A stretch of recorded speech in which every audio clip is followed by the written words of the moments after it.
Good evening, everybody. Vice-Chancellor, ladies and gentlemen, Professor Roland Clift.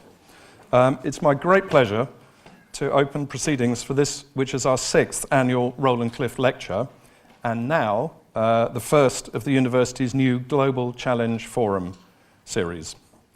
We're absolutely delighted that Joanna Yarrow, IKEA's group's head of sustainable and healthy living, has accepted our invitation. Thank you, Joanna.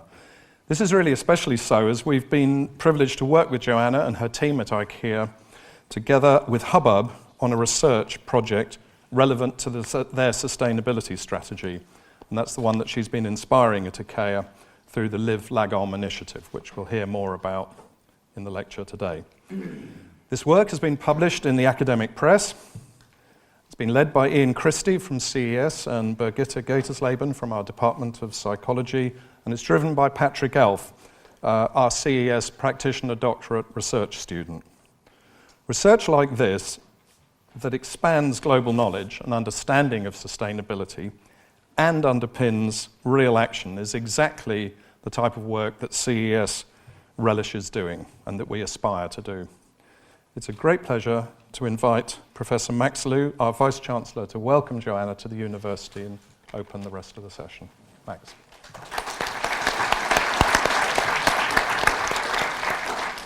Thank you very much, Richard, and good evening, ladies and gentlemen. It's a great pleasure for me to say a few words to welcome you all to this 6th Roland Clift lecture, as Richard introduced, and this forms part of the Global Challenge Forum, the first one of such a series. As we know that the Roland Clift, and we pay respect to the guru in the front row, Roland here, is a flagship event for the Center for Environment and Sustainability at the University of Surrey. We're very honored to have Joanna as our guest speaker this evening. As introduced by Richard, Joanna is one of the UK's leading experts on sustainability and having a wonderful title, Head of Sustainable and Healthy Living. Who wouldn't want to be living sustainably and healthy manner. So our colleagues, as acknowledged from CES and other parts of the university, have been collaborating with Joanna's group in the IKEA's outstanding sustainability programs for a long time, with the support from our doctor training program, the practitioner doctor training program, and of course the sustainability charity, Hubbub. So we'll be looking forward to hearing Joanna on some of the latest thinking and the work that she has done in collaboration with our researchers here. So I'm very proud to announce tonight's series, that is the Global Challenge Forum. And this forum really puts Surrey at the forefront of public debate on most relevant, urgent issues such as sustainability that we are faced in the world today. And with topics across the social sciences and the humanities, the forum gathers several popular university lecture series under one umbrella. And this is actually sponsored by our philanthropic giving program, the Chancellor's 50th Anniversary Fund. And this is significant because it shows how we can all play a role in making a difference in small or grand ways as individuals, institutions, as consumers or retailers, and in moving forward to build a better world for ourselves. Of course, last year we had Dr. Steve Waygold, who set a very high bar for the last year's Roland Clift lecture, and no pressure, Joanna. And when he spoke about our personal responsibilities to make sustainable and ethical investment choices. So we also need to buy things and services in the same way. And we are really only just beginning to understand how to do this. And we are immensely fortunate to have Joanna Yarrow's experience to guide us and to enlighten us tonight, and very privileged to have the opportunity to work with IKEA and other organizations who support our research through the Center for Environment and Sustainability. So in this connection, I'm very proud of the center's leading research and teaching in this very important area, which is closely aligned with the University of Surrey's mission and the strategic research themes at the university. There are two of them, sustainability and urban living, and both have a lot of connections and also a lot of exciting different challenges. Research in these areas is critical to measuring the environmental impact of development, deciding how we manage it. And issues of environment and sustainability are the two most critical drivers, as we know, of how we live on this planet and how we leave it to the future generations in a responsible way. And our innovative solutions will redefine industries, economies, and the environment. Old habits die hard, and new habits demand tenacity, imagination, resourcefulness, not to mention humanity's willingness to expand beyond self-interest. So sustainability will have to be built into everything we do, including into our curriculum in education. And the success will require a great deal of effort and leadership from our leaders and citizens alike. So our mission at this university is to serve humanity through education and research and making a real impact to society. I'm very pleased to know that the latest Time Higher Education ranking based on United Nations Sustainable Development Goals has given Surrey a resounding endorsement by placing us in the top 100 universities in the world on impact. So tonight's lecture is very timely and very important part of our commitment, an ongoing commitment to education and practice in sustainability. So ladies and gentlemen, without further ado, may I invite you to join me in welcoming Joanna Yarrow to deliver the 6th Roland Clift lecture. Joanna.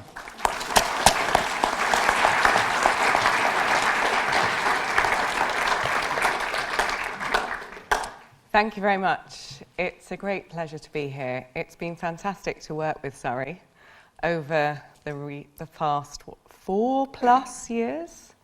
And it's a great pleasure to be asked here tonight, so thank you. My name's Joanna. I work at IKEA, and I do have quite an exciting job. My job is to help the business to support people to live a better life, a healthier and more sustainable life. I work for IKEA is a very, very large organisation or group of organisations. I actually work for the bit called these days Inca. We're always rebranding. We're basically the retailer. There's the largest part of the retailer worldwide. I'm based in Malmö in southern Sweden, where I've been living for 2 years, and very lovely it is too. Before that, I was here in the UK. So tonight, I'm going to spend about 45 minutes, and Swedes are really trying to get me good at timekeeping, so I'll do my best. And yes, I'm going to talk. I'll talk a bit about the work that we've been doing with Surrey, with the Live Largon project, very close to my heart. But I'll also talk more broadly about the work that we're doing at IKEA on this whole agenda of how to inspire and enable people to live in a more sustainable way, and how to mainstream sustainable living. And I'll start, if I may, by giving a little bit of personal background. So that's me. I think I was 7 or 8 at the time. I grew up in a woodland in Sussex. Swedes wouldn't call it a forest. It's only 64 acres, but it was a wonderful place to grow up. And looking back, of course, I realised what a privilege it was.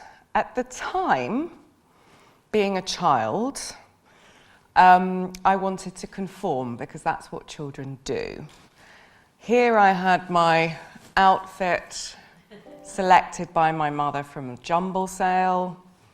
I'd just cut my own fringe.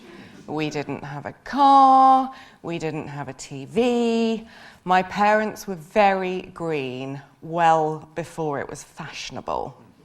I was the child with the homemade organic stone ground wholemeal sandwich filled with homemade peanut butter, homegrown hairy bean sprouts, and a windfall slightly battered russet, all wrapped in recycled greaseproof paper. So living the dream was a mixed blessing. And I would say, now I look back, I realised that even from probably younger than this, I sat with a tension.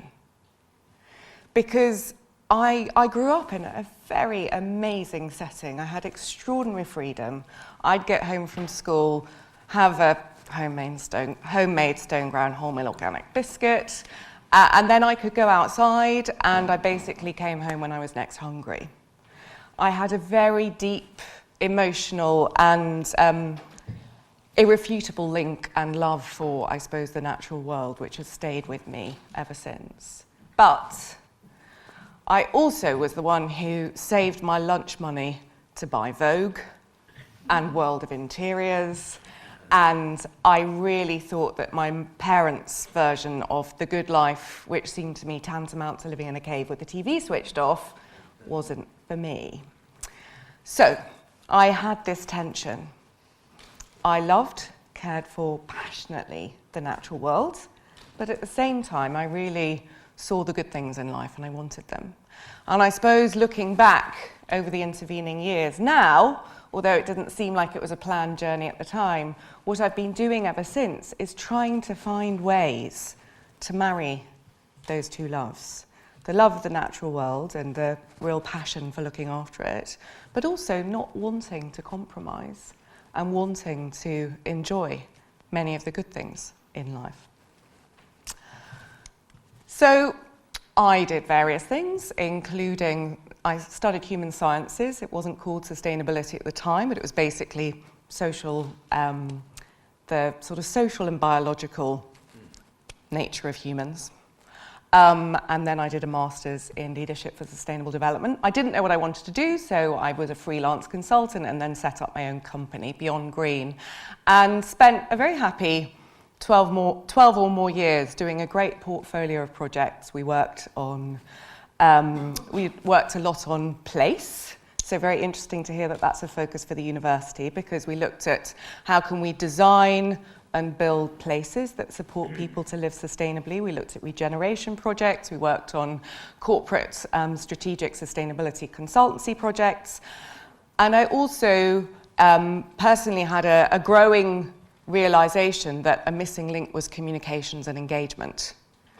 And working on a consultancy basis, you are often speaking to people who are already interested or paid to be interested.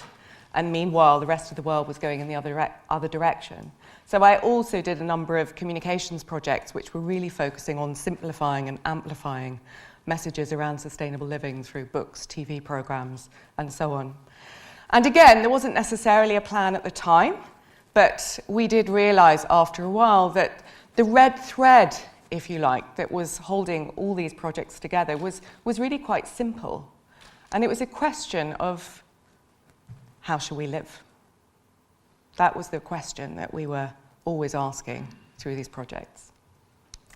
And one of my favourites was a BBC series called Outrageous Wasters. where it's amazing what people do to get on TV. We recruited some of the most wasteful households in the UK. We measured their day-to-day life for a month and calculated the amount of waste they produced, the amount of energy and water and so on that they wasted. We took them to a house of correction, which was a Mongolian yurt in a field in Wales, with no running water, no electricity, no gas, no food from further than 20 miles, and so on. And they lived by our rules for a week. Several families did try leaving, but luckily they'd signed contracts with the BBC. And the whole point, of course, was to create an experience where they would go cold turkey and try living in a quite different way. One particular family I remember were very wasteful at home. They had 2 large wheelie bins of unsorted waste every week. Told me that climate change was a load of bollocks, and this whole eco thing was a waste of time.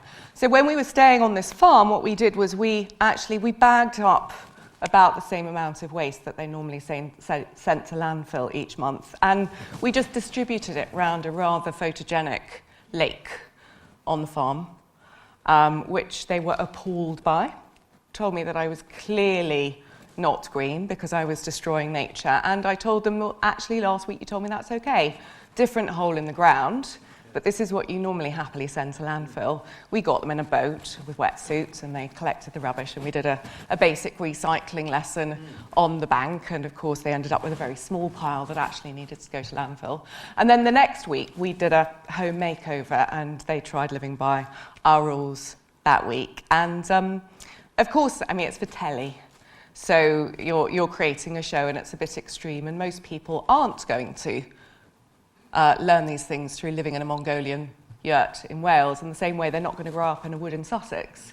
But through that experience, those families still write to me now, some years later, telling me about the jobs that they've changed, the gardens that are now growing food, the solar panels that they have on their homes, the money that they've saved and the weight that they've lost through downsizing their cars and so on.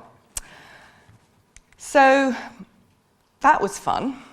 And then about 6.5 years ago, IKEA approached me to ask me whether I could recommend anyone to become the head of sustainability for the UK. And I said, oh, that's interesting. I'll see if I can find someone for you.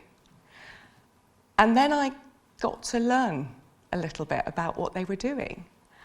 And all of a sudden, I was lying awake at night asking myself questions I'd never thought I was asked. You know, I didn't want a job. I was very happy with my nice portfolio existence. I don't want to work for a shop, let alone a multinational. I was an IKEA shopper, but I guess, like many of us, the blue bag was my guilty pleasure. I assumed, I think, like many of us, because, you know, it was cheap, or we call it affordable now, someone somewhere must be taking a hit as a result. And yet, when I started to hear IKEA's story, even then, 6.5 years ago, when they were even worse than now at telling the story, I was very impressed and surprised. And actually, I felt a bit bad because I saw myself as a sustainable living expert and a shopper, and I had no idea what they were doing. And I ended up saying, okay, you know, I'll come for an interview. Oh, we'll give this a go. Why did I lie awake and think those things? Well, I suppose what I'd realised that I wanted to be was a change agent. I'm a campaigner. You know, I believe that we need to live more sustainably, and I want lots of people to do it with me. And I guess through those various different projects that I'd worked on over the years, there were some themes that were emerging for me. And I realised that if we wanted to make sustainable living something that's not niche, that just people like my parents are going to do, and very well, but if we're really going to make this mainstream, we have to make sustainability and sustainable living relevant and attractive and accessible. And Ingvar Kamprad, the founder of IKEA, has some good phrases. And one of them is no method is more important than a good example. And I really had seen that. I'd seen that in my own upbringing. I'd seen that in the regeneration projects where I'd spent time working with communities to actually talk about how life could be different and how we could design it in a different way. I'd seen that through the Crazy Outrageous Wasters program where people had actually tried doing things differently. And I also learned that IKEA has always started with how people live, understanding how people live, and then coming up with products and services that can shape that. And I'm a campaigner. IKEA has about 83.5 million people visiting its stores each year and 2.35 billion people visiting its website, and it's growing fast. You've got to be a damn good consultant or writer or even TV presenter to have that kind of audience, haven't you? So I just thought, wow, they have really got some potential here. And so that's why I thought, okay, I'll give this a go. And 6 and a bit years later, here I still am. And I learned, I'm still learning a lot about IKEA, but 75 years ago when Ingvar Kamprad set up this tiny little company in southern Sweden, where I now live, is an area that's actually very resource poor. It's got poor agriculture. People have lived for centuries on very little. And there aren't many people there aren't many people anywhere in Sweden, so they have to work together. So the founding principles that he then wrote down in his Testament to the Furniture Dealer, which is a kind of Bible for IKEA, it includes things like using resources very carefully, doing more with less, treating people well, and some choice phrases. Wasting resources is a mortal sin at IKEA, one of the greatest diseases of mankind. Well, you've been working around that, with that around for 75 years. I'm not going to look so scary when I walk into the room. And our goal is to create a better life for as many people as possible around the world. So it wasn't then talking about sustainability. I don't think that was a phrase that was commonly used. But, I'm not sure that there's much more to sustainability than that. So it does make my job and the job of people, who work in sustainability in IKEA probably a bit easier than in other businesses where you might be seen as, a major challenge to the business, or you're coming in with some kind of very new and radical agenda. So IKEA started with this kind of philosophy, and then, so it was all its, the whole idea of flat pack, of course, is originally that, the story goes that, one of the guys needed to get a table into a van and it was too big. So he sawed the legs off and drove it, and then when he got there, put them back on. That was the beginning of a flat pack. And of course, if you design and transport furniture in that way, you can get much more efficient in terms of resource and of transport. So that was all baked in. And the idea of being affordable and accessible for the many people was also baked into how products are designed and made. So, for example, using all the waste bits of material. Some of the legs of the tables are actually made from the sawdust particles that are vacuumed out of the air in the furniture factories, for example. So that's all been in the DNA. And then in, I think, probably the 80s, like many other manufacturers, some issues were coming to light about supply chain issues, some issues because the bigger the supply chain gets about welfare issues and so on. So you started to get very stringent strategies put into place. So IKEA actually got together with WWF and some others in the 90s to found the Forestry Stewardship Council, which is now, of course, the world's biggest certification scheme for sustainable timber.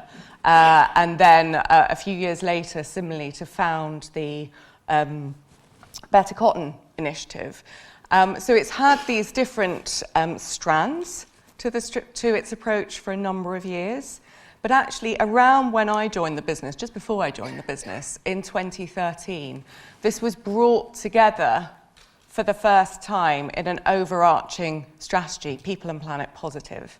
And the word there in positive, I think, is quite important, because the idea here was to really stretch the business, not just to do less bad, which, for most businesses is a pretty strong, pretty tall order anyway, not even to be neutral, but actually to be net positive. So the philosophy being that to kind of justify the company's continued existence, we need to demonstrate that we are leaving the environment, ecological environment, and society better than if IKEA didn't exist. That's the basic fundamental principles in it. And the goals were to 2020, so that's, of course, around the corner. So I joined in 2013, and I was brought in to be the head of sustainability here in the UK, so UK and Ireland. And I was here for 4 years, during which time we started working with Surrey. And it was a very interesting time, because even though I think IKEA was pretty advanced in its sustainability thinking for a corporate, we were still at a stage where, I would say, generally speaking, we were talking about bins and light switches. It was a lot about operational efficiency. And to be honest, I think the expectation was that I would, put my gloves on and sort out the rubbish for people. And so we had to kind of get that straight. And we had quite a big restructure, and I actually didn't make many friends by getting rid of the sustainability specialist in every store, which was a bit controversial. And the reason I did that was they were brilliant people, and most of them weren't got rid of. They went into different roles. We got rid of the post, and the reason for that was they were absolute green enthusiasts that everyone else could rely on to be absolute green enthusiasts, and they got on with it. They got on with everything else. And so I wanted to say, and we needed to say, no, this is a topic, sustainability is a topic that is the responsibility of the country manager and the store manager and every single person working in the business. And actually, if you're working in the sustainability team, all you're there to do is to help people understand how to put sustainability into their day job. So a big culture change. And then 2 years ago, I moved to southern Sweden, to Malmö, to my current role. And when I first arrived, our job was to actually say, okay, well, we'd have this strategy that's been very good and got us this far, but we're nearly at 2020 now. So we need to update it, and we need to look ahead, and we need to let's stretch ourselves to 2030. So, to do that, our starting point was to say, okay, well, actually, what are we here to do? And we're not actually here to sell Billy bookcases and cushion covers, although we do that. We're here to create a better everyday life for the many people. That's what IKEA was set up to do. And it is very interesting to see how IKEA does that in its day-to-day business. So every 6 months, around every store, teams will go into homes and spend the day doing home visits, observing how people live, really getting to know what people's kind of needs and desires and dreams are, and then looking at how can we respond as a business. So we opened in Hyderabad in India last year, and in the 5 years leading up to that, the teams did over 1,000 of these in-depth home visits to really understand how people live. But of course, the world is changing, and I think I don't know if how you prove this, but it feels to me like on so many fronts, the world is probably changing faster now than it ever has in human history, certainly in recent human history. I mean, I feel that in the 6 years that I've been at IKEA, having always worked in sustainability, we've gone from the topics which, even though I knew quite a lot about them, I suppose I felt were really ones that my children or possibly grandchildren would actually be dealing with in a bad way if we didn't start sorting things out soon. My daughter's 5. My daughter was born during the time I've been at IKEA.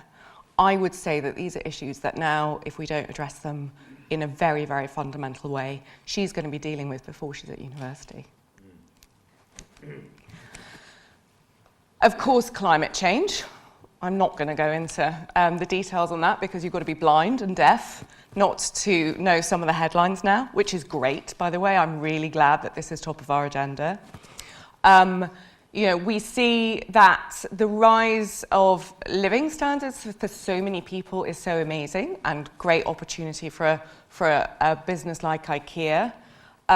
We expect to have another 1 billion people in what we think of as the middle class by 2030. Great improvements in quality of life, but what enormous extra pressure on the planet. How can we support consumption in a sustainable way? And also the rise of massive growth in inequality over the time. These are the sort of mega trends that we started to really dig into when we were looking at this next iteration of the strategy. And we really stretched ourselves to say, well, look, we need to start to think quite fundamentally different as a business. We need to ask ourselves some big questions. This is a few of them.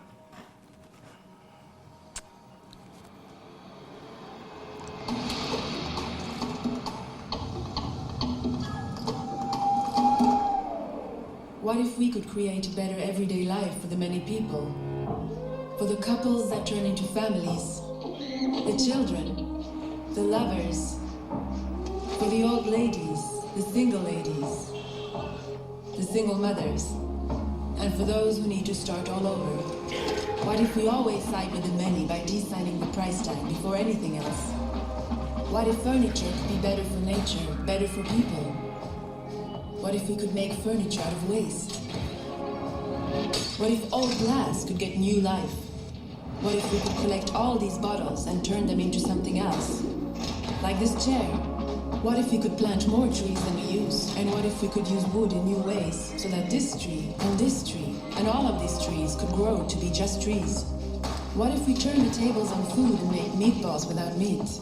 What if we turn the tables on tables and make screws that aren't screws? In fact, what if we lose the screws completely so we can put things up, take them down, and put them up again? What if we try to design new behaviors instead of new products? Better play instead of toys, and better sleep instead of beds? What if water taps could save water? And light bulbs could save light? What if all our stores could power themselves? And what if the best packaging is no packaging? What if we could make furniture out of air? What if we tried twice and failed twice? And what if we try again? What if we celebrate our differences? Because without each and every person, we wouldn't be complete. What if we never settle for an answer? What if we always ask ourselves, what if?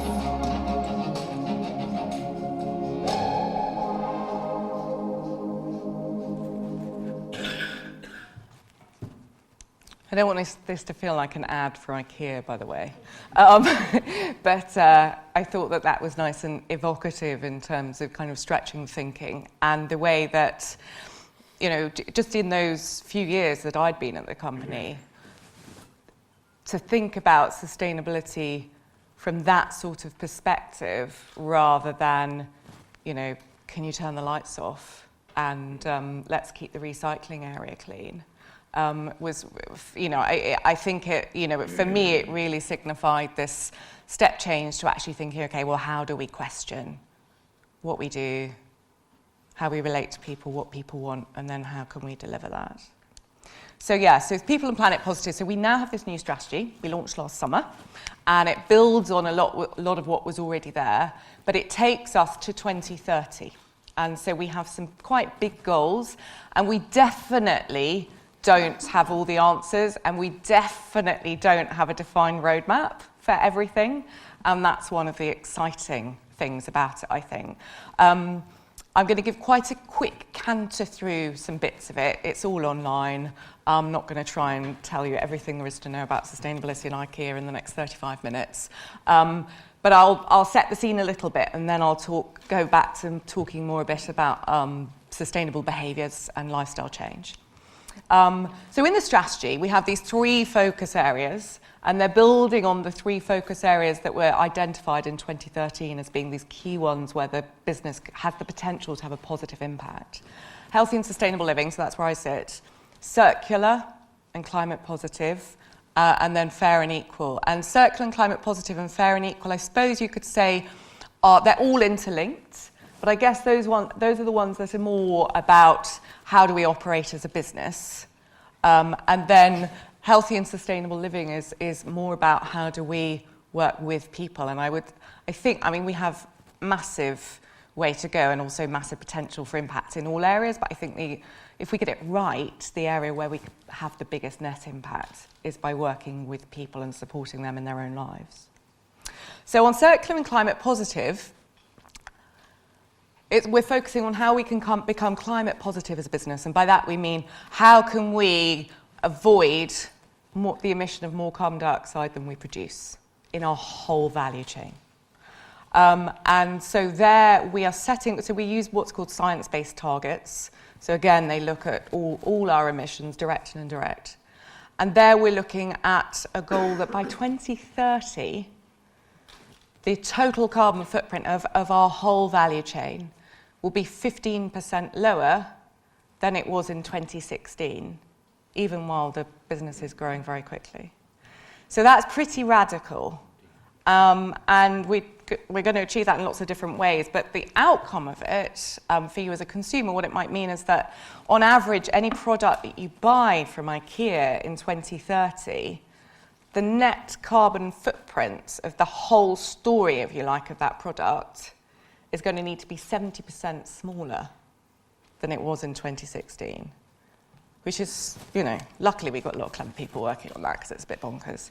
But it means things like, I'll come on to that. It means things like thinking about how to be a circular business. So circular in the materials that we use. It means about the energy we use. It means about transport. It means about working with our suppliers on the energy they use and their transport, and so on. So it's very holistic. And here we're also looking at, of course, the materials in our supply chain. A few of the headlines are that by 2030, we will only use renewable and recycled materials in our whole range. Last year, it was about 60% renewable and 10% recycled. And that's a kitchen that came out quite recently. That's our first recycled kitchen. Kungsbacka, so that's made of recycled wood and recycled PET plastic bottles. It also a lot to do with energy. So at the moment, we're still working towards our goal that by the end of next year, we will ourselves renewably produce at least as much energy as we use in our operations. So we have, most of our buildings have solar panels on them. We've got about 900,000 solar panels worldwide. And we also own and operate wind farms. So we've got 441 turbines. And so, we met about 81% of our own energy needs last year. So, who knows, 2021 we could actually be exporting and selling renewable energy. Fair and equal, this is obviously thinking about more the social side of the business. Any business that I would argue doesn't look at both the materials and the people it relies on is not sustainable as a business. You don't have to be an environmentalist to get that.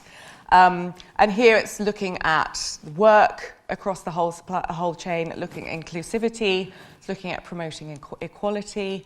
And as an example, so in around 2000, we introduced something called the I-Way Code of Conduct. So this is something that we work with on all our suppliers, and it covers a massive range of indicators, environmental and social. And we work with our suppliers on average for about 11 years. So rather than sort of picking a supplier for a season and then binning them, or rather than finding a supplier that doesn't meet our requirements and then binning them, we'll work with suppliers for up to a year to meet those requirements. And so now we've got pretty much all our own suppliers are compliant, and now we're looking at our suppliers. It's also looking at different types of entrepreneurialism. So for several years now, we've been working with social entrepreneurs to produce the range, particularly working with women who wouldn't otherwise have a route to market, and bringing together their handicraft skills and our kind of, I guess, design ethos, and supporting them to co-create ranges with us until they get to the point where they are autonomous and they can either work through their own business channels or with us. Also, refugees is a topic that's come up the agenda very fast with us.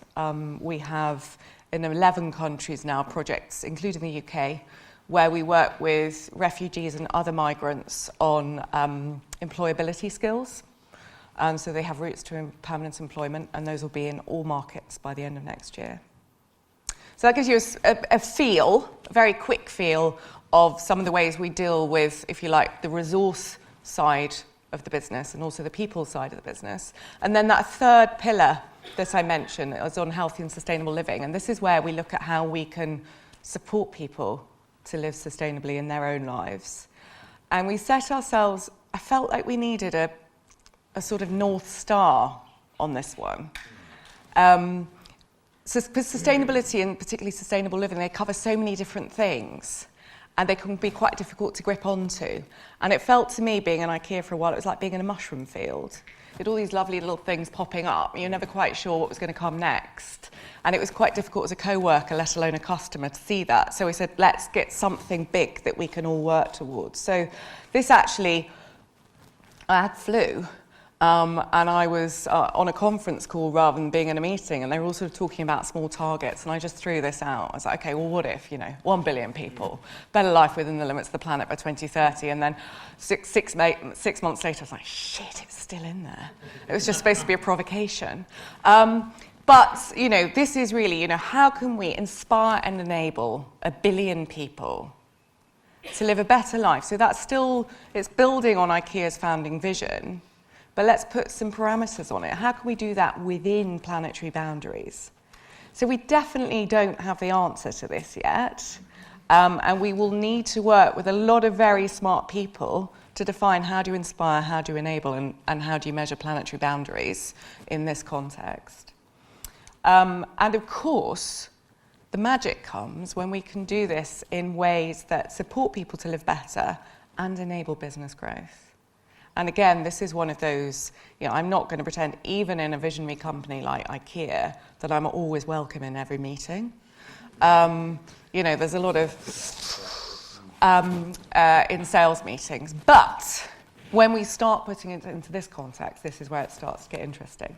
So within healthy and sustainable living, we have these 3 areas that we're focusing on. And first is we recognise that in order to get that scale of movement, you've got to make this stuff mainstream. It's no good that it's just exciting for people like me and my parents, people like you guys who work on, you get up for this stuff.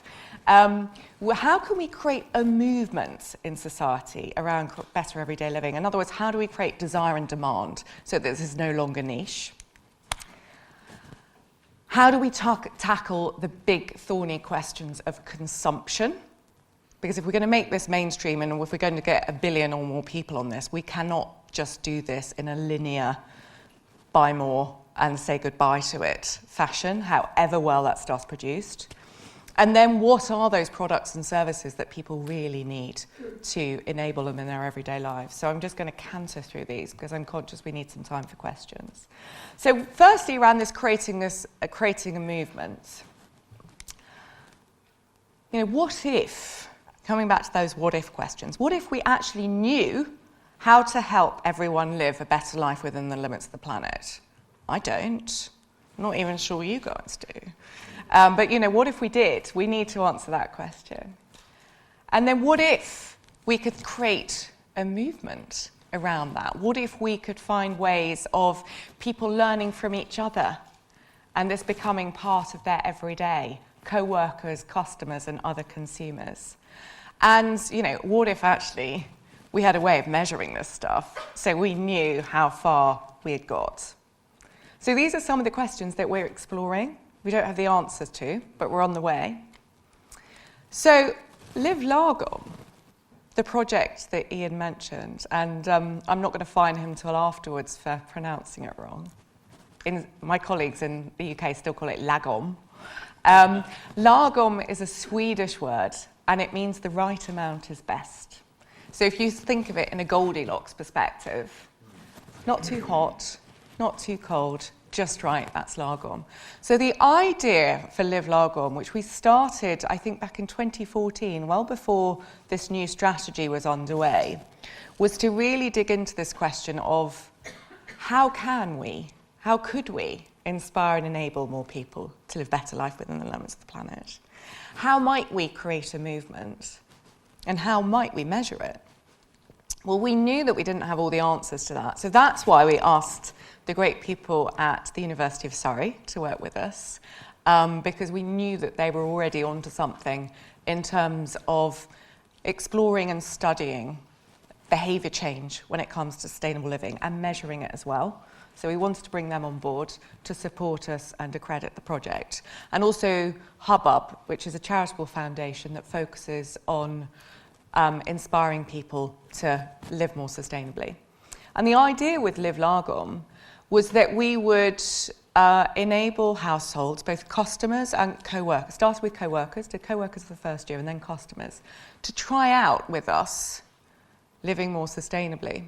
So to start with, we did it just with co-worker households, and we asked them to identify a challenge that they had in their everyday life. Might be saving money, might be losing weight, making their house more pleasant, spending more time with their children and so on, and to pick some of the products in the range at that time that were designed to help people when it comes to saving water, energy, grow their own food and so on, and see what difference they could make. And it went so well that in the second year we introduced customers, and that's where Surrey and Hubbub got involved. And we recruited them through IKEA Family, which is our customer membership scheme. And we wanted to get a range of households, both in terms of living situations, so household size, income, ages, families, people living alone and so on. And we also wanted to get people who were at different parts of the spectrum, I suppose. Some people who were probably far greener than I'll ever be, and we'd learn more from them, right through to people who thought it was a load of old pants, but they were quite happy to have a voucher for some free stuff. And the idea was that we would work with them to set them challenges. We set up workshops in store, we set up Facebook groups. We thought that we would need to really bribe them. So, I'm not saying that in a very politically correct way, but we thought we'd need to incentivise them.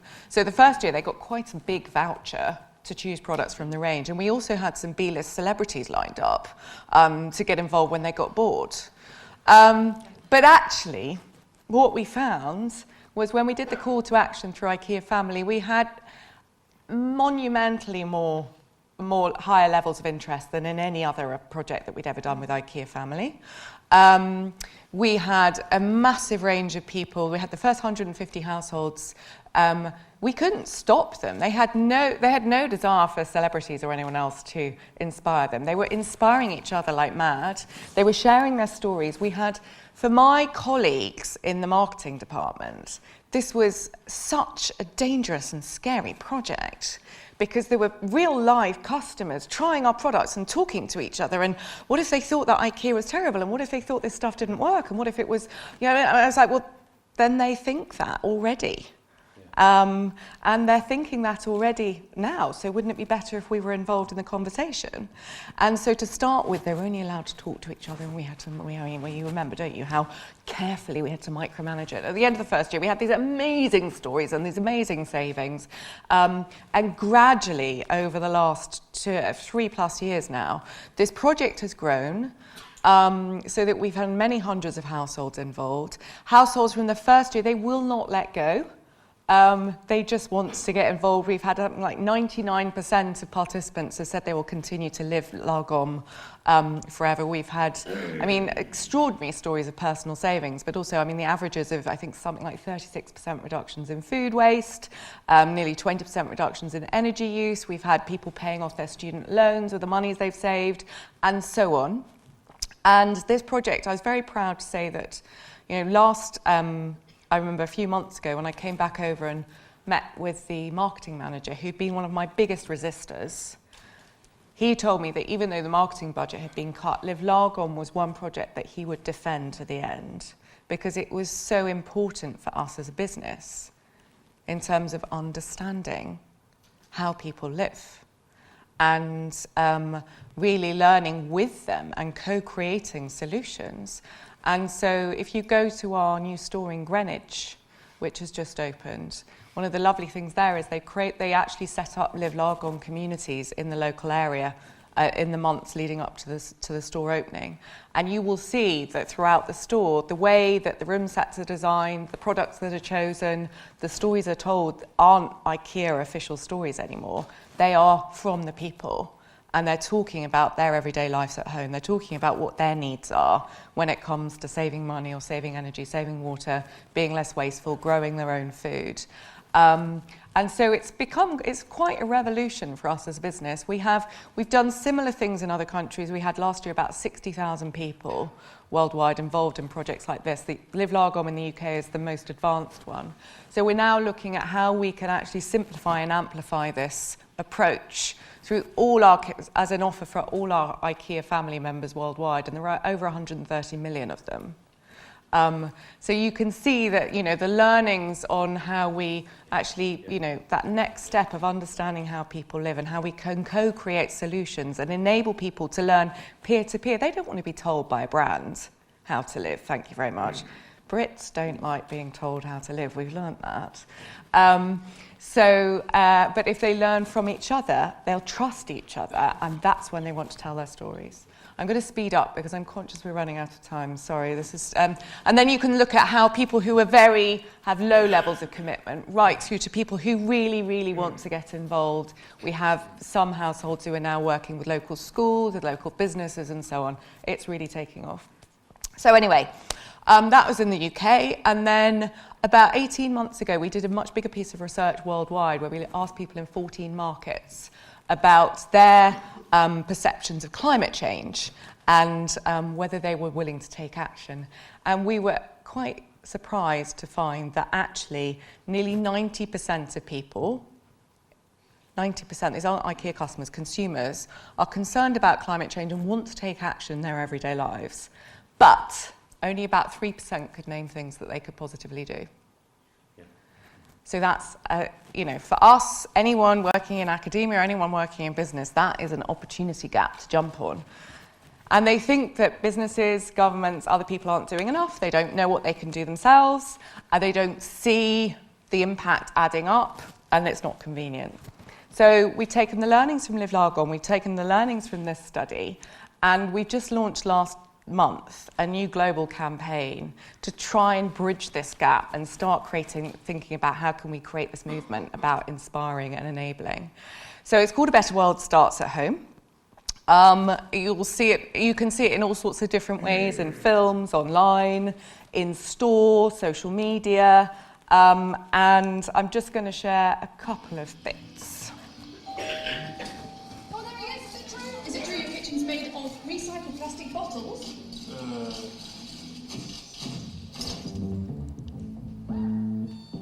Sleeping activists, clueless tree huggers, unsung water savers, low-energy lovers who like to set the mood, any mood. Eco-warriors face-planting in sustainable cotton. A bin made from recycled bottles to recycle your bottles, turning you into a recycling star. Whoa. To all of you out there doing good without even realizing it, we salute you, accidental environmentalists. So we like at IKEA to have what's called a twinkle in the eye. But this was really talking about how, yes, there's more we can do, but it's also celebrating the things that many people are doing already without realising, and then using that as a point of empowerment. That's one of the little films that you can find online. It's shown in the store and so on. And then it's backed up by a number of social media, just as another taster.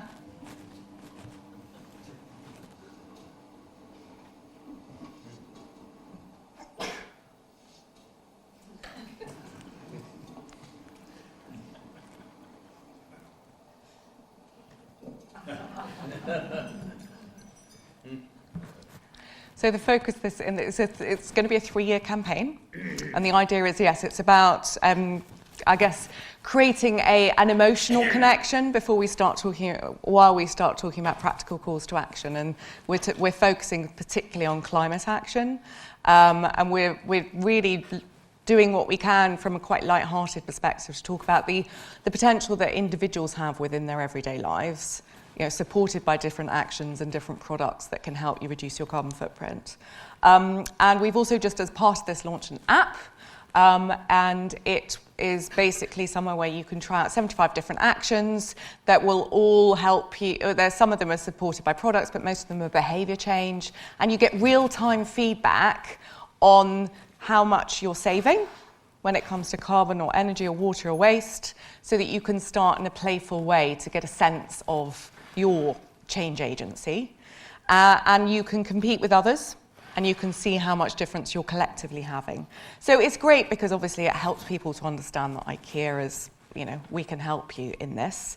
But it's also great for us because another way, like with Live Largon, we can actually start to understand much better what people are interested in, what they're doing, what they're motivated by, because you can bet your bottom dollar that we're not all the same. And we can't have the same approach in Russia, France, Germany, India, and so on. We need to understand what those common denominators are and where the variation sits. We can start to measure the impact that people are having, and we can help them have, and of course, how to make our offer more relevant. So that's creating movement. Very quickly on circular and sustainable consumption. I talked a bit before about the need to go from a linear to a circular business model. So we now have new circular design principles. And so we're on a journey that by 2030, every single product that we sell will be circular. That means not only will it be made from renewable or recycled materials, but it will also be designed specifically for reuse, repair, refurbishment, and so on. Yeah. But it's also, of course, then not just the product, but it's the services that we provide people. So we know from our research that dislike of wastefulness is absolutely universal. Everywhere that we work, people feel very bad about being wasteful in their own lives, but they don't know what to do about it. So we thought, great, we'll just do some take-back services. And of course, actually, when you ask for many people, although they all hate the feeling of being wasteful, if you live on the 36th floor in Shanghai, or if you live in a nice row house in Denmark, your setting and probably your cultural and personal setting is also quite different. So we're having to do a lot now of really going back and understanding with people what their different contexts are, so that we can design with them different ways of making products last longer, repairing, refurbishing, sharing, and taking back. And so we're seeing some, people have lots of challenges around how they bring stuff home, how they care for it, how they pass it on. And we have I think it's probably about 120 different projects around the world where we're working with people on this. So things like reselling, things like leasing, things like sharing. And we're testing at the moment lots of different services. One of the things that we have found is there's a real appetite for the idea of furniture as a service. So rather than maybe I don't want to buy a chair, I want to buy the ability to sit down for the next 10 years in whatever way suits me.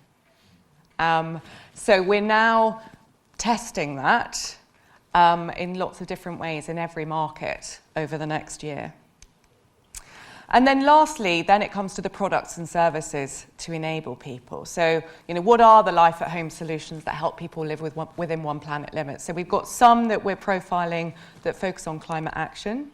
And, I had a bit of a sweat when I was like, okay, God, we have this big goal, but we sell Billy bookcases and cushions.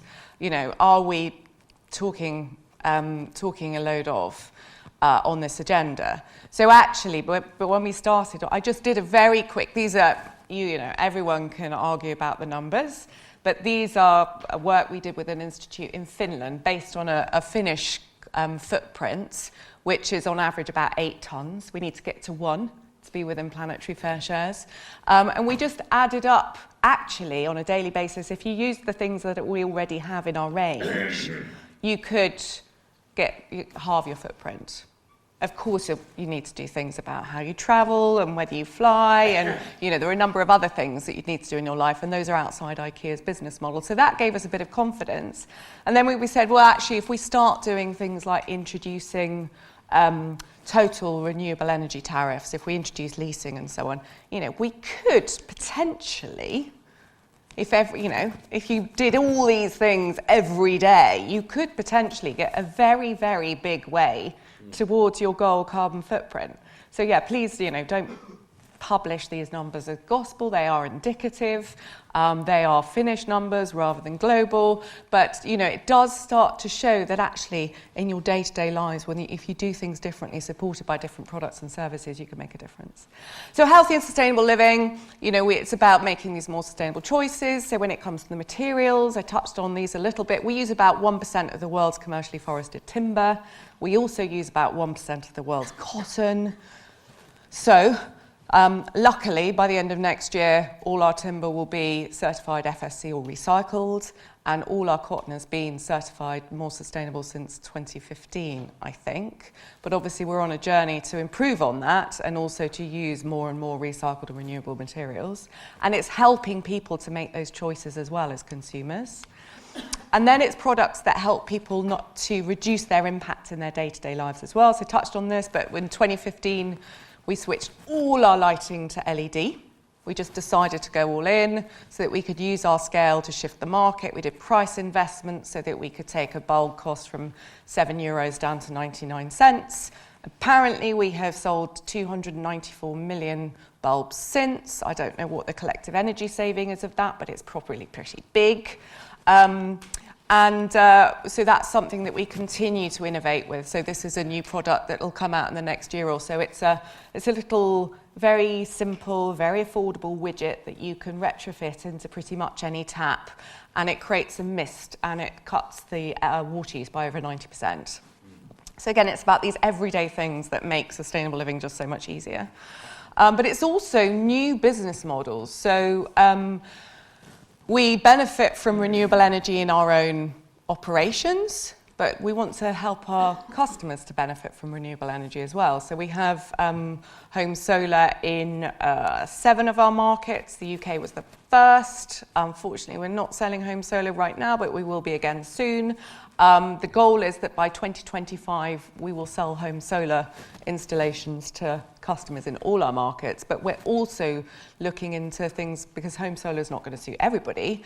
How can we support people, like we're starting to do in the UK, to switch easily and affordably to renewable energy tariffs? How can we support them to store energy? How can we support community energy?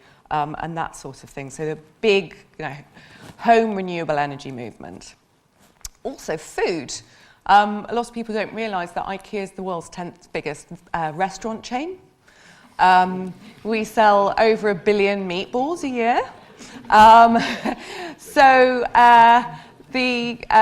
We in 2015 introduced veggie balls, and they have about 1/7 the carbon footprint of a meatball. We also last summer introduced veggie hot dogs. And sold over 1 million in the first 7 weeks. So again, this isn't suggesting that the whole world is going to shift to 100% vegetarian, but if we can do our bit at scale to make a more plant-based diet affordable, attractive and accessible for the many people, then that's going to have a big collective impact. We're just about to introduce plant-based ice cream the summer. Pretty yummy. But also, how can we go a step on from that? This is what I have in my kitchen at home in Malmo, because I don't have a garden. This is a hydroponic growing system. So my goal is to be self-sufficient in herbs and salads in our household. So, you know, what if our homes could be the farms of the future?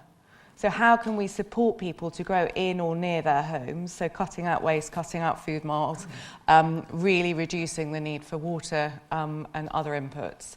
And so we're starting to do this at scale in our own operations as well. So by the end of next year, we will grow salads in all our stores for our restaurants.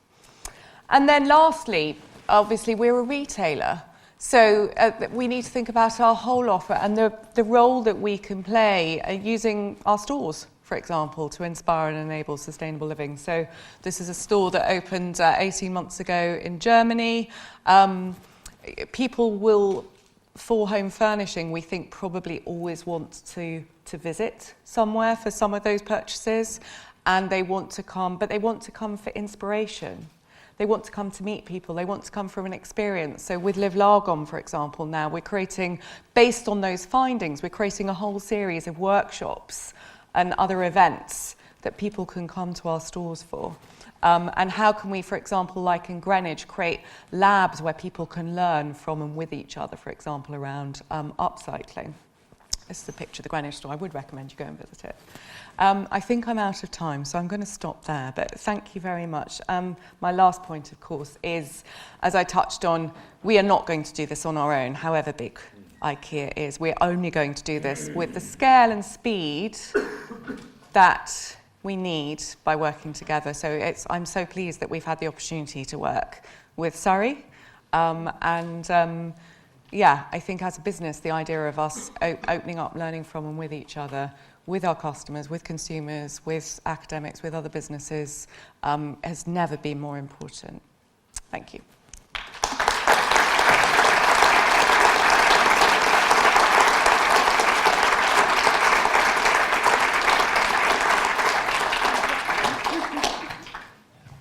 Right, thank you very much. Well, I'm buzzing with inspiration. This was very, very fascinating. And yeah, I've got 5 million questions, but I don't think I will ask them now because there's lots of other people ask questions. For those of you who don't know me, I'm Birgitte Gatzleber. I'm an environmental psychologist here at the university, and I have had the pleasure of supervising the PhD student who is working on the Live Lagom project. So I shall remember this now. And some of the things you were saying here earlier, I think that the whole idea of reaching more people is so important. And so working with IKEA, as a psychologist, we're always struggling to find participants for our research. So this was a real pleasure for me as well. And this whole idea of presenting a positive story, thinking about living better and sustainably and how you combine those things, that's been a real inspiration for me. We'll talk later, because I know that there are lots of questions, and I also know that the very first question, only rightly, should probably go to Roland Clift. Thank you. And Thank you very much, Joanna. That was an absolute model for what these lectures should be, actually. I'm particularly interested in the way you've engaged with your public and customers, and I really didn't appreciate that there's been so much done on that.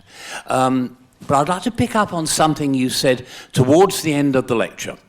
Sustainability is, amongst other things, about getting maximum benefit, utility, from stuff which is in use. One of my criticisms of the circular economy people is that they focus on the flows and not the stock. You kind of hinted at that. I actually recorded a video for a Swedish university which strangely went viral in Canada, and my final line in that was, if you really want to be sustainable, start a repair business. That's a very big shift in business model, yep.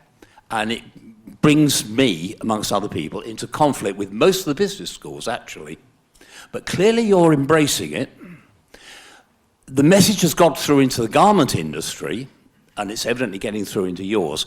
How do you approach that problem of a very different business model? It's not selling stuff, it's making sure stuff is used. Yeah, it's a very, very good point, and I think it's, for me, it's very exciting, because for me, if we get that right, that's when we get the unlock. That's when the meetings with colleagues in sales stop getting this and start getting this. And I remember when I saw that happen, and I think I'd been at IKEA 3 years, and I was getting a little bit sick of the meeting with colleagues in sales, because, you know, they're not bad people. They all, you know, I would say there's a very high level of awareness of sustainability issues and values in IKEA, whatever your role is. It tends to kind of recruit for and attract those kinds of people. But they would sit with this, you know, they would have to put their business hat on, if you like, where their KPI was to sell more stuff. Yeah. So then they would see me kind of, oh, shit, here comes Joanna to make me feel bad. And basically, they, you know, their sort of brain was telling them that I was telling them to do less of their job. And actually, I remember the slide, and I was going to put in, and I didn't. And it showed very simply an Ektorp sofa, which is one of our best-selling sofas, about 600 euros, I think, as we normally sell it, which is once. And it's 600 euros, and it's probably got a gross margin and all the rest of it. And then you say goodbye to it. And then colleagues in the circular team had shown all the different business opportunities if you started to see that sofa in a circular way.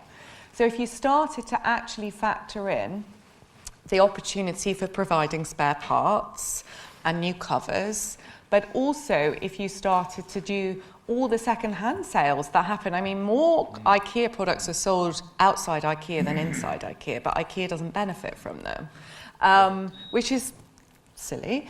So if you start to then say, okay, well, if that sofa could maybe be sold 3, 4, 5, 6 times in different lives, and the spare parts and so on, so you suddenly, it's a growth opportunity. And so it's a different psychology. It's saying, okay, well, our products are the resource banks of the future. And we know that materials are going to become more expensive.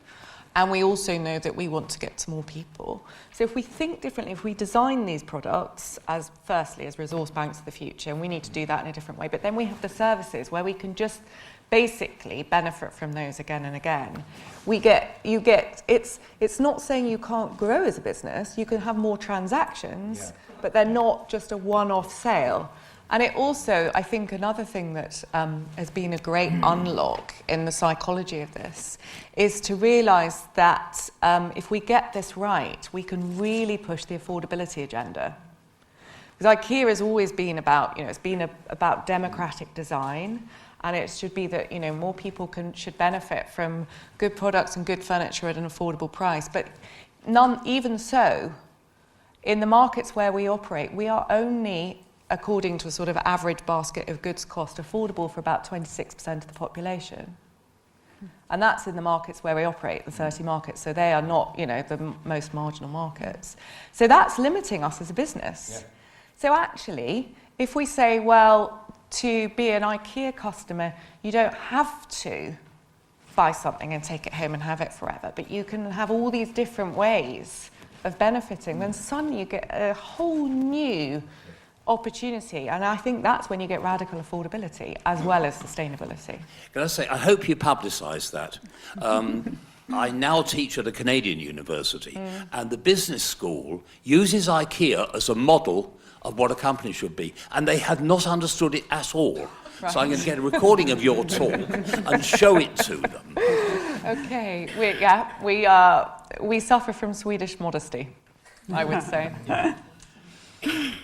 I think one of the interesting things is that the whole conflict between being sustainable and being happy and living well, it's partly the business has to understand it, but it's part of consumers have to understand that as well. And I think at the moment there's still this idea that being sustainable is giving things up. Yes. It's suffering, or it's not living happily, and And I think what you're doing is really addressing that. So that, yeah, it's really, really interesting approach. Any other questions? My name's Hannah Cowley. I work for Thales UK, which is a defence contractor. So I was just very interested in what you were sort of saying, because although this is very much about the public and what we do isn't very public, sustainability and capitalism coexisting. I think there's very much in the press at the moment that the two aren't bed partners at all, and that, like you said, you have to give one up.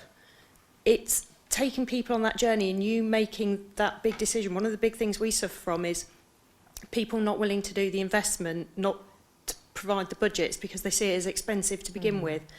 I'm just interested how you overcame that within the business. It's a good question, and I don't have an easy answer. I think, to be honest, I think that the fact that IKEA is a privately owned company helps.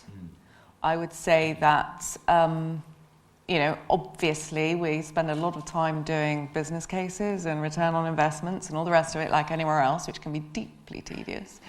But I would say probably the timeframes are longer than they may be in a business where you have shareholders with their annual or even their quarterly returns. And I would say that probably also you can build up momentum by building a body of proof. So I think that for us as a retailer, energy is our second biggest cost after staff. So the investments in renewable energy infrastructure, for example, has enabled us to insulate ourselves from energy rises and fluctuations, and enabled us then to take that profit, if you like, and plough that back into our business. Reductions in food waste. Our goal is that by the end of next year we will halve the food waste in our restaurants, and that's by working with customers to understand actually what should a portion look like, what do they want, weighing food when it goes out and comes back in, and we'll be halving our food waste by the end of next year. That's a big financial saving. Repackaging materials products that might have got damaged in transit, or selling them in the as-is area if they have been on display or got a little bit damaged, and all those things. There is a very easy sort of business financial savings to follow. But then I think it's other things like employee attraction and retention. So sustainability is consistently showing up in the top 5 reasons that co-workers choose to work for IKEA, and that's coming up, and even within those 5 it comes up. Something like 87% of co-workers say that they're proud to work for IKEA because of the sustainability credentials. Even though we're not perhaps so good at telling our sustainability story yet, we can see in terms of brand value and so on, and it's not always so easy to measure. So I think, I think that there is the business case there, but yeah, it's not. And you know what? It's what really annoys me. What really annoys me is it feels like sometimes, because it says sustainability on the tin, you have to prove it 10 times more than you would for anything else. Because it's something new, or it's seen as. Whereas if you're just changing the colour of a cushion, they're like, oh yeah, we know that'll work. It's like, really? How? Just because we've done cushions before? So yeah, I feel your pain, but the business case is definitely there. There's a strong moral label, isn't there, on just being sustainable is like a moral label attached to it. So if you're sustainable, you have to justify your morality. You almost have to overdo it. So why are you not doing it? You do. Yeah. And again, it depends sector by sector, because obviously in retail, it is very much about the brand, and you do see how, across markets, again, the growing interest and demand to support brands that are ethically and sustainably operated, and people are much better informed, much more demanding, and the idea of supporting a brand for life is going. So, in your sector, probably that's not quite the same, but I think it's that's not to be sniffed at. Yeah. That's a question at the top. Hi, good evening. Naomi from WWF. Thank you so much for sharing your journey and personal story with us this evening, and great to see such a strong purpose built into the business and long-term stretch ambition as well. It sounds like you've done a lot of work with your teams in terms of bringing them on that journey and understanding, business as unusual is the only way forward, and actually we have to really turn these challenges on their head and think about growth and sustainability hand in hand. Given all of the progress that you've made, I'd love to know what your sort of continued challenges are. Where do you still get real challenge within the business, and where are you having to really push, and how are you dealing with that? Good questions. Well, I mean, I would say even though we have this amazing strategy, and even though we talk about, business as unusual, if you like, even though we have a CEO who says, we want to transform the business within 3 years, who talks about moving from mass consumption to mass circularity on a regular basis, and we're all sitting there, does he know what he's saying? we and even though we're a private business, we do have, it was this eternal short-term versus long-term, and this eternal to change sometimes takes risk and is unproven, and it's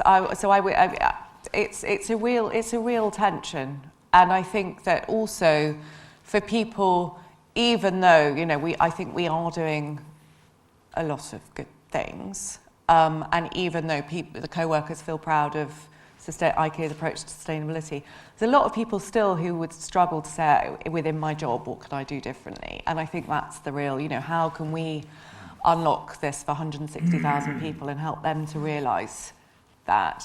And I think also a lot of challenges around quality perception, and the idea that because IKEA is more affordable than other brands, maybe people shouldn't bother holding on to stuff for as long because they can just afford to buy a new one. That's a problem for IKEA, that's a problem for society as well. I mean, that's just stupid, but it's, it's what we all think. I was in the Netherlands, it's a completely different topic. I'm just thinking about this sort of whole, instead of buying, renting things. I was in the Netherlands recently, and in Amsterdam, the whole rent a bike is really, really taken off. You think in Amsterdam, everybody owns a bicycle. Yeah. And my brother lives in Amsterdam, and he was telling me how a lot of people now don't own their bicycle anymore. They're hiring their bicycles. Yeah. Which is amazing, isn't it? It it's is. Like, there's something is changing clearly. So. Hello, my name is Elizabeth. Oh goodness, Elizabeth. I'm a PhD student at CES, and I had a question about movements, usually on social media, that are they're small but growing, and they're quite vocal, and they reject buying altogether, like buying new products altogether, and they swear to swapping parties and giving away basically freebies. Yeah. Do you see those movements as a challenge or an opportunity for IKEA and IKEA's business model? Yeah, good question. Very good question. Yeah, I mean, I think that's what some of the sales people might think. I think it varies enormously, and so when I was talking about one of the things that we need to really do is understand what those common denominators are. What are those things that we all need to change in our lives, and then what are the variations? Because, in many places where we work, people have too much stuff. We've gone past peak stuff. Most people, many people in Denmark really would far rather have less and are looking at how to have fewer things in their life rather than more. Whereas, in maybe China, Russia, or India, simply owning something and acquiring something genuinely represents an improvement in their quality of life. So I think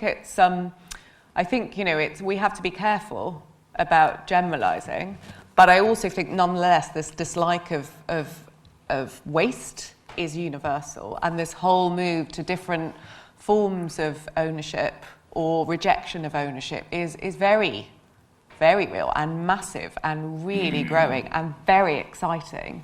And I think that, as I touched on, I think that what a business like IKEA is beginning to realise is that that is happening anyway, and how can we enable and support it, and in some ways tap into it? And I don't think that, of course we don't want to displace it or replace it, but actually if IKEA can use, for example, the fact that we have stores in places that might be a place where people can come and meet each other and exchange with each other, then we can play a role in that. And sometimes there will be a transaction involved and sometimes there won't. And I think that when a brand can be brave enough to say, actually, what can we do as if you like, a lifestyle support system to support the people who want to do things differently to do that, and then some of it's transaction and some of it isn't, then overall the movement's positive for everyone. I think so my colleagues in the UK team have just launched the Live Largon collection online, and there aren't any products. It's all behaviours. So you can look up now the Live Largon collection, and it's all tips and ideas about how to reuse things, or create a quirky planter out of your old Coke bottle, or all the rest of it, that have come from the Live Largon community. And they're not IKEA products, they're not anyone else's products either, and no money will exchange hands as a result. But it is positioning IKEA as a brand that can support you, and next time you do need something, whether it's to buy or to rent, or maybe to pay to come for a seminar, maybe it's to pay for someone to come and give you some advice, educational support, then there'll be a transaction. So I think it's just breaking the barriers of a kind of one-size-fits-all business model. That's what's needed. Told to finish, but let's squeeze in another question, because I know there's one desperate question. I'm Carol Miller. I'm here for the Woking News and Mail. But I know that last week there was a conference in Switzerland of a number of scientists, and they were saying that while our individual efforts are all well and good, what is needed is probably political pressure on governments globally to look at renewable energy, which you've touched on a few times. So I wondered if IKEA, as one of the world's leading corporates, saw a role for taking the lead in encouraging businesses in general to put pressure on global governments. Yes, I do. I think it's a very good point. I think that very often the conversation around sustainability, particularly around climate change, can go into a kind of circle of blame and finger pointing, and people looking for perfection elsewhere before they tackle what's within their own sphere of influence.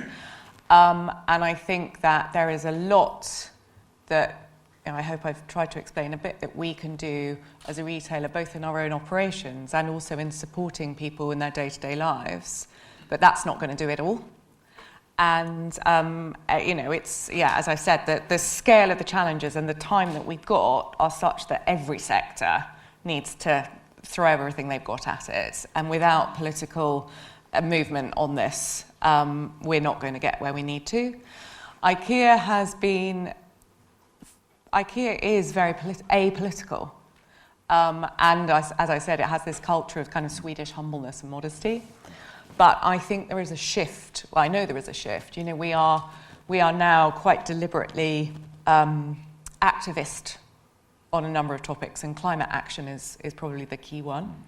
So we have, for the last few years, been quite active and vocal in global climate discussions at the COP talks and so on, to take a stand on climate action.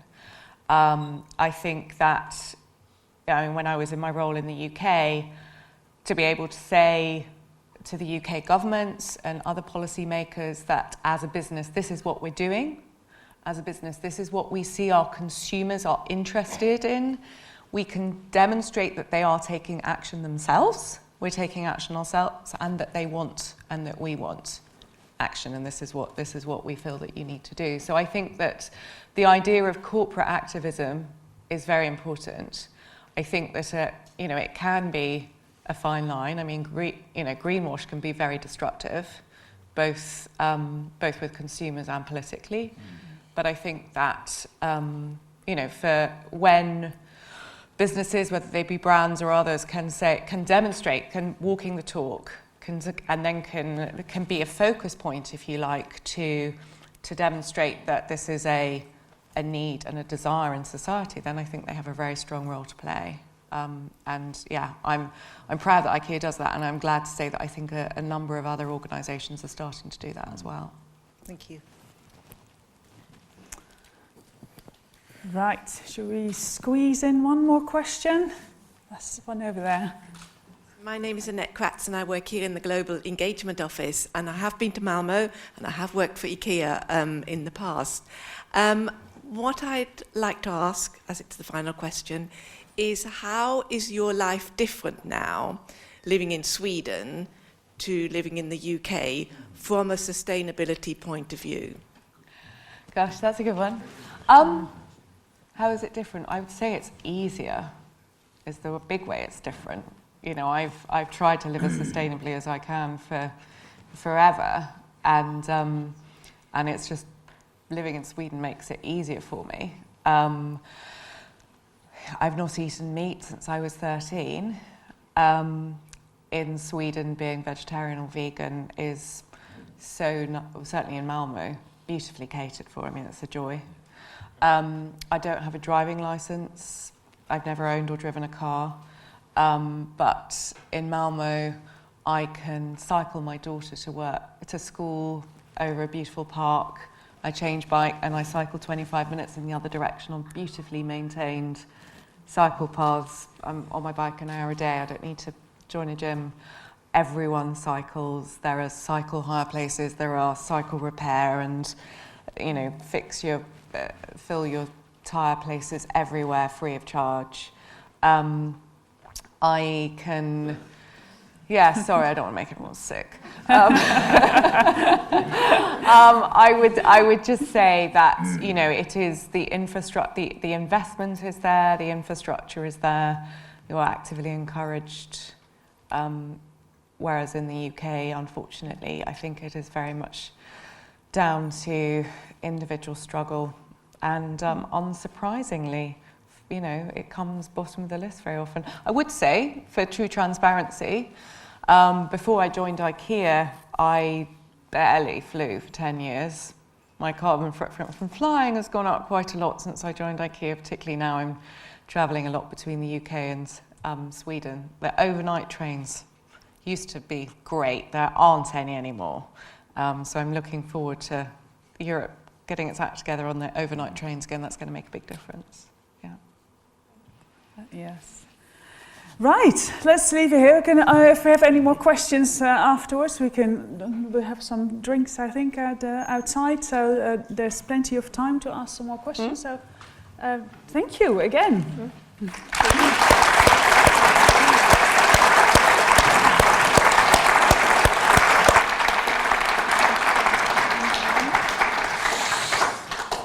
I've been handed a little gift for you. Thank you. It's undoubtedly very sustainable. Thank you. A memento to say thank you very much for an absolutely wonderful lecture and questions. I have one other duty between you having a drink and a canapé and us closing this, and that is just to thank everyone from the university who's helped put this on, but to award a special embarrassing thanks to Deirdre Richardson from CES. Deirdre, please come up. Thank you very much.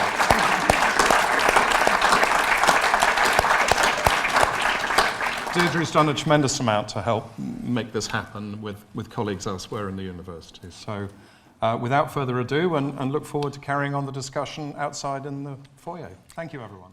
Thank you.